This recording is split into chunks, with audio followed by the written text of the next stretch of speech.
The accidental proposal. The humming of Outpost Helios's gravity generators had a slightly different pitch today. Most residents wouldn't notice it, a subtle vibration change that barely registered, but Nora Reed noticed everything. 13 years as a security officer on the edge of Allied space had tuned her senses to the smallest anomalies, which was both a blessing for her job and a curse for her peace of mind. Just once, she muttered to herself, adjusting the collar of her charcoal uniform, "I'd like to attend one of these diplomatic functions without cataloging 17 potential security threats before the first course is served." She stood at the periphery of the reception hall, one shoulder against a pillar, watching as representatives from 12 planetary systems mingled beneath floating orbs of bioluminescent light. The station's pride and joy, this grand hall with its transparent ceiling showcasing the breathtaking view of the nearby nebula, had been decked out in all its finery for the Galactic Peace Summit. "You're supposed to be schmoozing, Reed," came Captain Weston's voice through her earpiece. "Not lurking in corners like you're planning an assassination." "I'm observing," she replied quietly. "Someone needs to watch for actual threats while everyone else is busy getting drunk on Jovian wine." She could practically hear Weston's eye roll. "Just try not to terrify any diplomats this time." "That was one time," she hissed back. And that Procyon ambassador was reaching for what looked like a weapon. It was a ceremonial honey dipper, which could have been weaponized. The captain's sigh crackled through the comms. "Just mingle. Look friendly." Nora forced her face into what she hoped resembled a pleasant expression and pushed off from her pillar. She snagged a flute of something effervescent from a passing server drone and pretended to sip it while making a slow circuit of the room. The Altarian delegation brushed past in their signature crystalline attire that chimed softly with each movement. A group of Proxima representatives huddled near the food display, their translators struggling with the concept of canapés.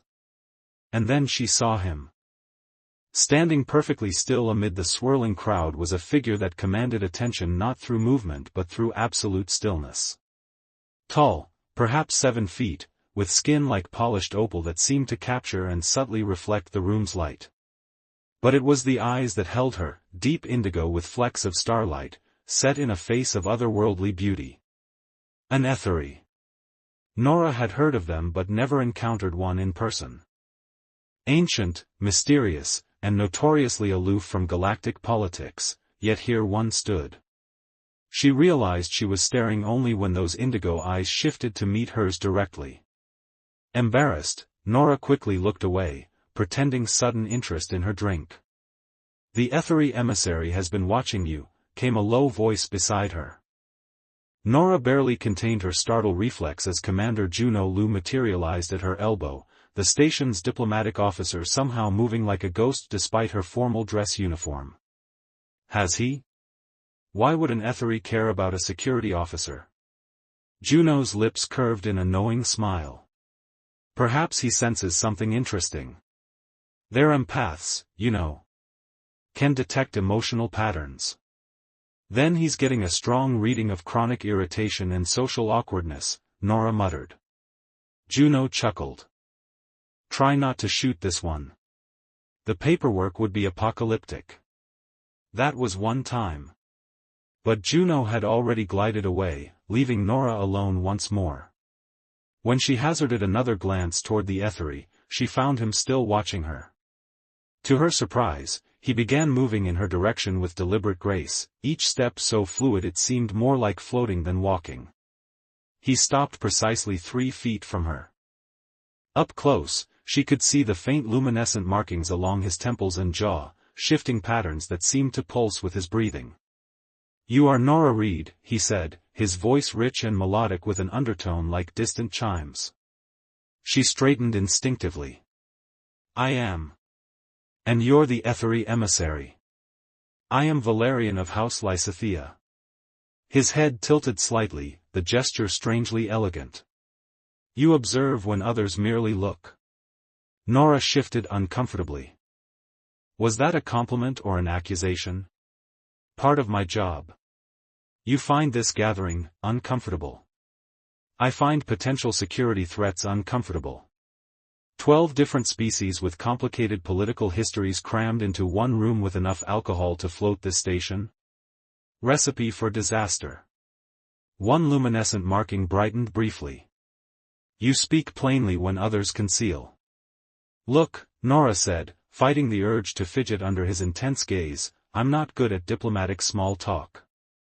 I'm security, not a politician. Precisely why you are interesting. She hadn't expected that. Before she could formulate a response, Valerian continued. Your presence here seems dissonant. Nora let out a short laugh. I volunteered for this assignment, actually. Beats patrol duty on the outer rings. This was a lie.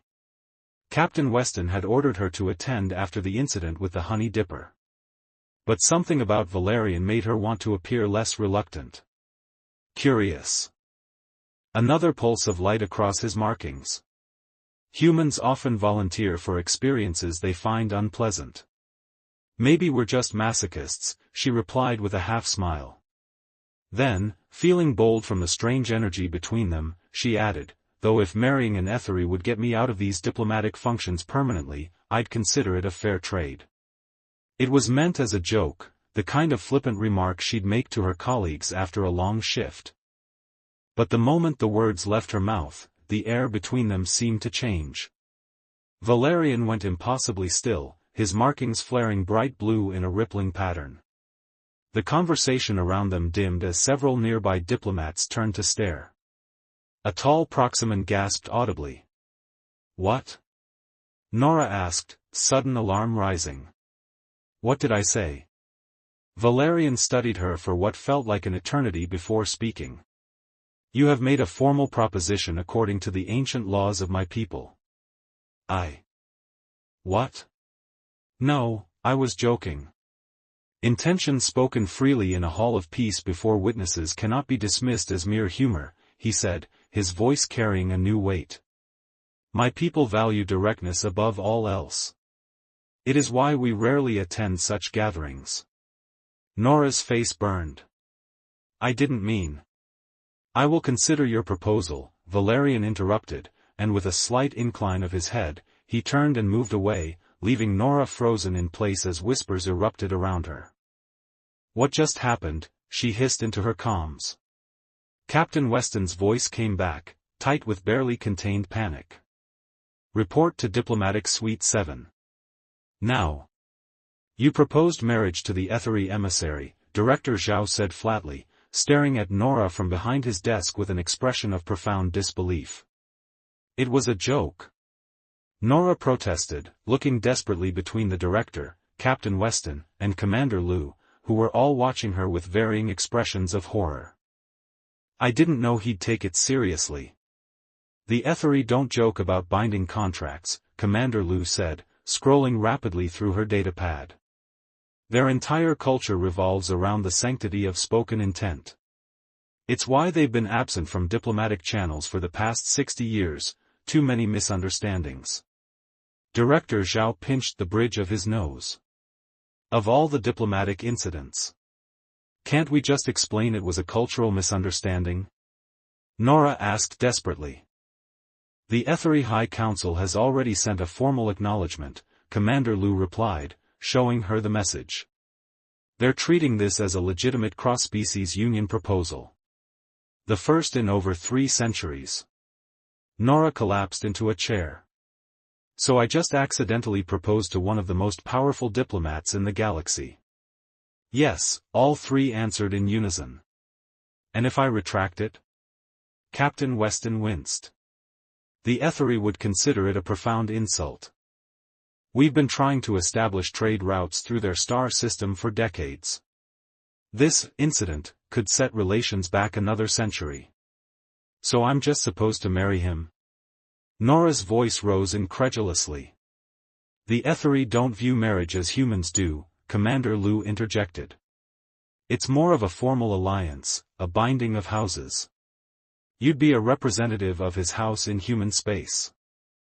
The door slid open, and all 4 turned to see Valerian standing in the doorway, his tall frame nearly brushing the top of the entryway. I have reached my decision, he announced without preamble, his gaze fixed solely on Nora. I accept your proposal. The silence in the room was absolute. Nora stared at him, mouth slightly agape. Why? She finally managed. You don't even know me. Valerian stepped fully into the room, the door sliding shut behind him. I have observed you for 3 cycles. You speak directly when others dissemble. You see what others miss. These qualities are valued among my people. He paused, markings shifting subtly. And the alliance would benefit both our peoples in ways not yet realized. Director Zhao looked like he might faint from relief. This is unexpected but welcome news. We should begin arrangements immediately. Wait, Nora held up her hands. Don't I get a say in this? Valerian's head tilted. You initiated the proposition. As a joke. Nevertheless, it has been witnessed and accepted. By our laws, to retract now would be a grave dishonor. Commander Lu leaned close to Nora and whispered, this could be the diplomatic breakthrough we've been working toward for decades. Nora looked between the hopeful faces of her superiors and the impassive yet somehow expectant expression of Valerian. She took a deep breath. What exactly would this alliance entail? A series of compatibility trials, Valerian answered. To ensure harmonious union between different beings. It is our tradition. And if we fail these trials? The markings on his face pulsed once, bright. We will not. The certainty in his voice sent an unexpected shiver down her spine. Fine, she said, feeling as though she were stepping off a cliff. I'll do it. For the outpost. For diplomacy. Something flickered in those starlit eyes, amusement? Interest? It was gone too quickly to identify. Then it is settled, Valerian said. The first trial begins tomorrow at the rising of the central star.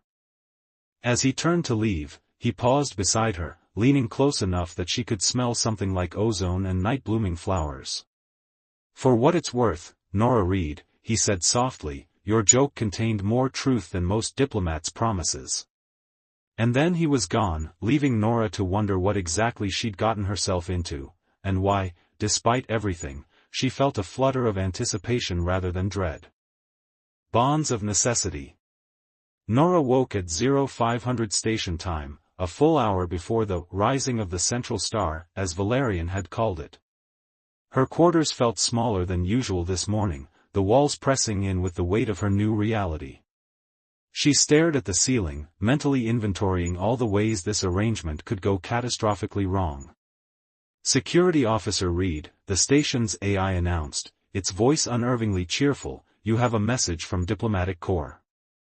Commander Lu requests you wear the ceremonial attire delivered to your quarters for today's compatibility trial. Nora groaned and rolled over. What ceremonial attire? A soft chime at her door answered the question. Inside a sleek container lay a set of clothing she'd never willingly choose, a fitted tunic in deep indigo with silver geometric patterns along its edges, paired with slim-fitting trousers of the same color. A note from Commander Lu read simply, Ethery appreciates symmetry in dress. Don't mess this up. Perfect, Nora muttered, pulling on the outfit. I get to look like a walking diplomatic concession. Despite her complaints, the clothing fit well, designed to allow movement while presenting a more formal appearance than her usual security uniform. As she secured her hair in its customary tight braid, her door chimed again.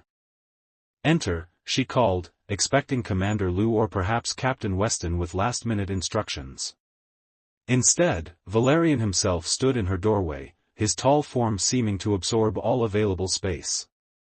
He wore robes of similar indigo, though his were interwoven with threads that caught the light like captured stars. The luminescent markings along his face had arranged themselves in new patterns, more symmetrical than yesterday. You are punctual, he observed. Another quality my people value. Military training, she replied, trying not to stare at how his skin seemed to glow from within under the artificial lighting. What's this first trial you mentioned? The trial of understanding. We will share consciousness.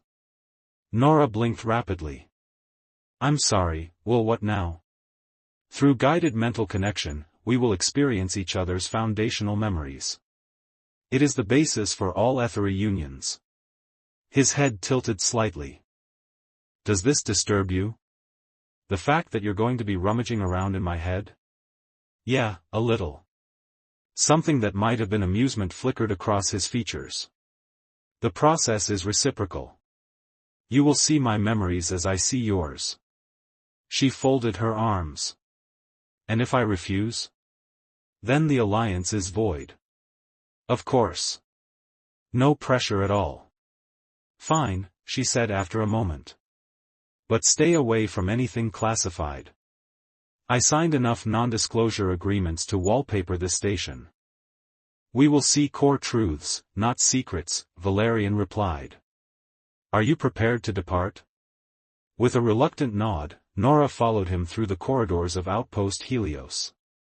Several passing crew members stared openly at their matching attire, no doubt adding to the gossip already circulating through the station. By midday, everyone would know about her accidental proposal and its consequences. They arrived at a section of the station Nora had never visited before, the diplomatic quarters reserved for distinguished guests. Valerian led her into a chamber that looked nothing like the utilitarian spaces she was accustomed to. The walls curved organically, embedded with bioluminescent patterns that pulsed in gentle rhythm. The floor was covered in some material that felt neither solid nor liquid beneath her boots. In the center of the room sat two curved chairs facing each other, connected by a gleaming arch. What is all this? Nora asked, fighting the urge to back toward the door. A consciousness-bridging chamber, Valerian explained. Transported from my homeworld specifically for diplomatic purposes. You brought furniture to a peace summit? We brought understanding. He gestured toward the chairs. Please. Swallowing her apprehension, Nora sat in one of the chairs. It molded instantly to her form, surprisingly comfortable despite its alien design. Valerian took the seat opposite her, their knees nearly touching. Up close, she could see the minute shifts in his markings, like constellations rearranging themselves. Close your eyes, he instructed. Focus on your breathing. Is this going to hurt? She asked, hands gripping the armrests. No. But it may disorient. The human mind is not accustomed to shared consciousness. Great, she muttered, but closed her eyes anyway. For several moments, nothing happened. Nora was just beginning to wonder if the whole thing was some elaborate prank when a sensation like cool water poured over her thoughts. Her breath caught as foreign presence brushed against her consciousness, gentle but unmistakable. Do not resist, Valerian's voice echoed in her mind. Allow the memories to surface. The chamber around them dissolved. Suddenly, Nora was 8 years old again, standing on the observation deck of her family's transport ship, watching Earth shrink to a blue dot as they embarked on what her parents called the opportunity of a lifetime at a mining colony on Enceladus. She felt again the mixture of wonder and loss, the beginning of a childhood spent between worlds. The scene shifted. She was 14, her mother's voice crackling through emergency comms as the mining facility's primary systems failed. The cold grip of fear as oxygen levels dropped, the desperate pride when she managed to seal the breach that saved her section. 17 more minutes before rescue arrived. 17 minutes that shaped her future. Training at the Security Academy. Her first posting. The adrenaline of combat situations. The quieter satisfaction of preventing crises before they occurred. All flashing by like pages riffled by an invisible hand. Then, abruptly, she was seeing through different eyes. A world with 3 moons hanging low in an indigo sky. Spires of crystal and living metal rising from forests where trees communicated through light. A childhood measured not in years but in cycles of stellar phenomena. Young Valerian standing before the Council of Elders, accepting the rare honor of ambassador training. The weight of his house's expectations settling on shoulders still growing into their strength. Centuries of study. The subtle art of emotional navigation among species who broadcast their feelings like sirens while claiming to hide them. And something else, a deep loneliness inherent in being different, in seeing patterns others missed, in always standing slightly apart from one's peers. It resonated with a hollow space in Nora's own heart, a recognition that transcended their biological differences. When Nora opened her eyes, the chamber had darkened. The patterns on the walls pulsed in sync with her heartbeat. Valerian was watching her, his expression unchanged but his markings arranged in a configuration she somehow knew meant deep thought. "So," she said, her voice slightly hoarse, "that was intense." "Indeed." His eyes hadn't left her face. "You endured loss yet chose protection rather than isolation. And you've spent centuries preparing for a role that separates you from your own people." She hesitated. "You're lonely too." His markings flickered in what might have been surprise. "You perceive that?" Wasn't hard to recognize. Occupational hazard of always being the one watching instead of participating. A silence stretched between them, but it wasn't uncomfortable. Something had shifted, a foundation laid where before there had been only uncertainty. "The trial is complete," Valerian finally said. "You have perceived truly." "Did we pass?" Nora asked. "There is no pass or fail. Only understanding or its absence." He rose from his chair with fluid grace. "The second trial awaits."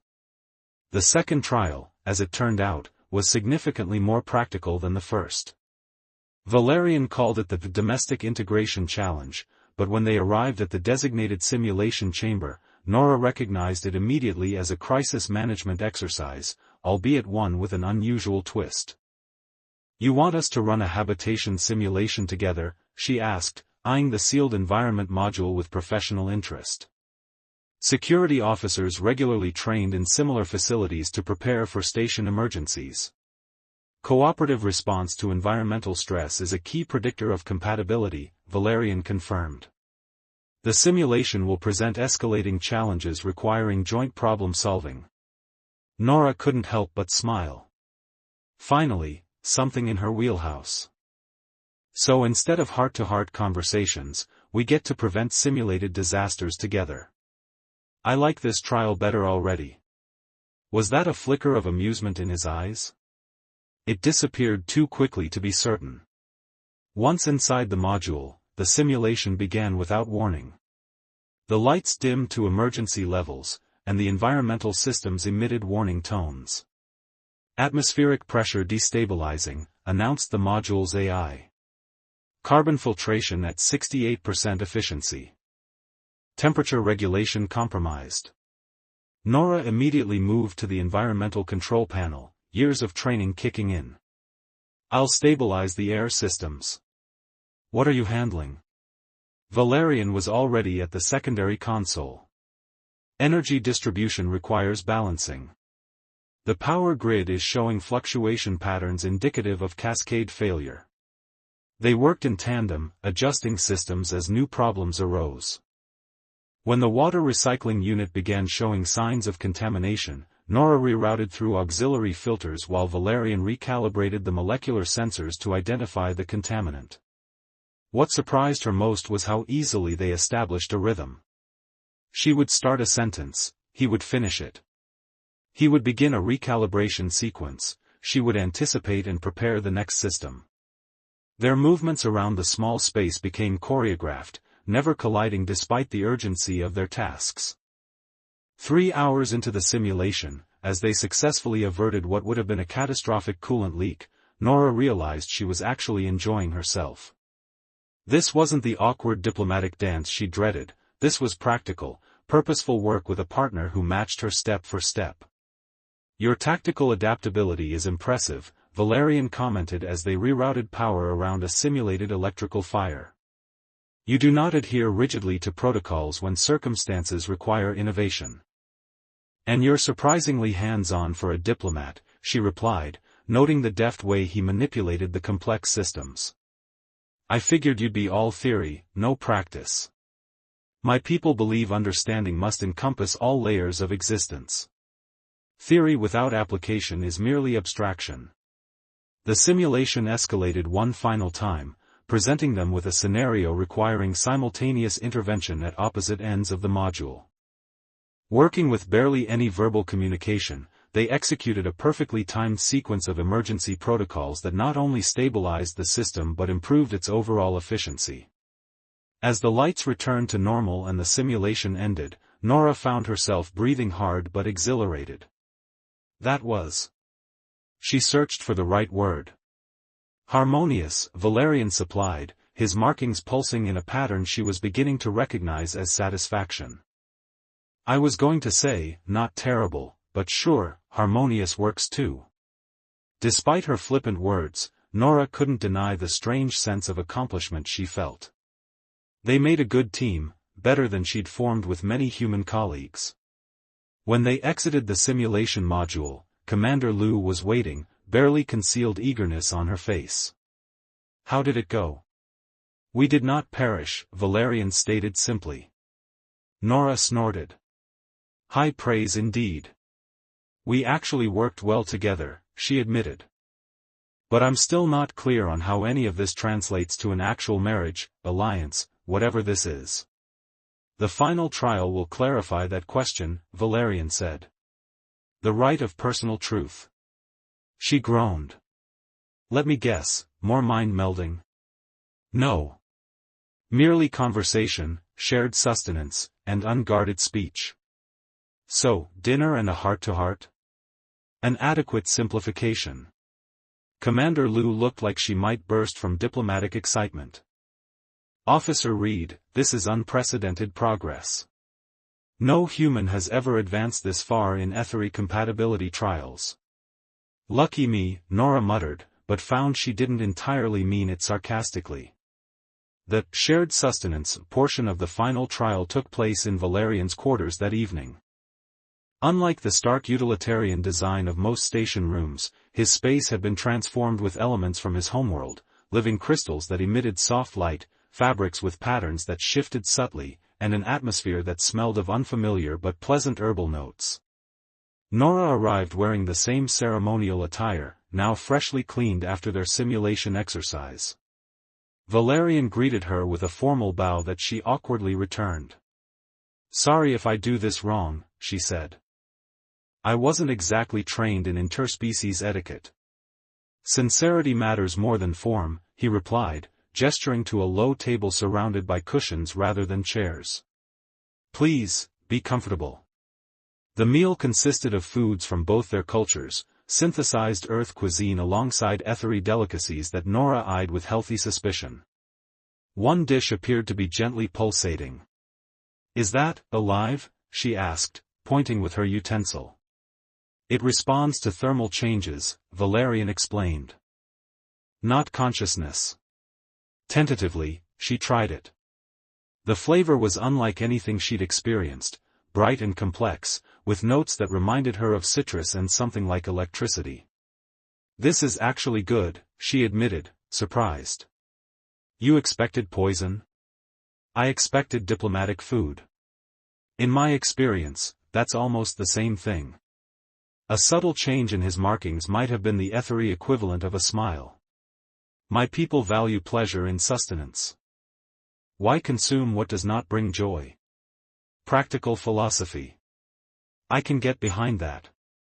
She sampled another dish, finding it equally impressive. So, this right of personal truth, what exactly are we supposed to talk about? Whatever is true, he replied simply. The purpose is to speak without diplomatic filters. Nora considered this. After the mind-sharing of the first trial, there seemed little point in pretense. All right, personal truth, I'm still not convinced this accidental marriage is a good idea, but I'm less opposed than I was yesterday. Valerian's markings pulsed once. That is indeed truth. My response, I selected you before your verbal proposition. She nearly choked on her drink. You what? I had already identified you as the optimal human representative for potential alliance. Your proposition merely accelerated the timeline. Hold on. Nora set down her utensils. You're saying you had already decided to approach me? Why?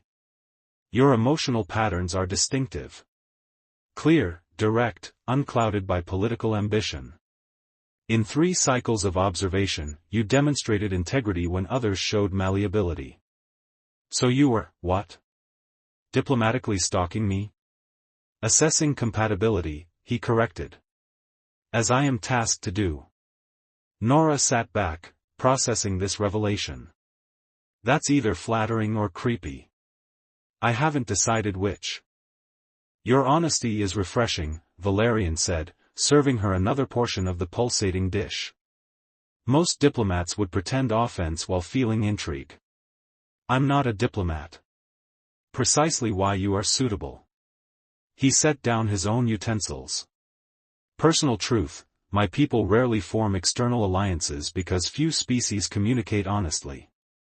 They say words without intention, make promises designed to be broken. You do not. Nora felt an unexpected warmth at his assessment. I'm just not good at lying. Never have been. A rare quality, particularly in realms of power. They continued eating in comfortable silence for a few moments before Nora spoke again. Personal truth, I felt something during the consciousness sharing. A recognition. You understand what it's like to always be watching, never quite belonging. Valerian's markings shifted to a pattern she hadn't seen before. Yes. We are both observers among participants. Does it ever get easier? She asked, surprising herself with the vulnerability of the question. No, he answered simply. But finding another who sees as you do, that provides balance. Their eyes met across the table, and Nora felt a strange sense of connection that transcended their biological differences.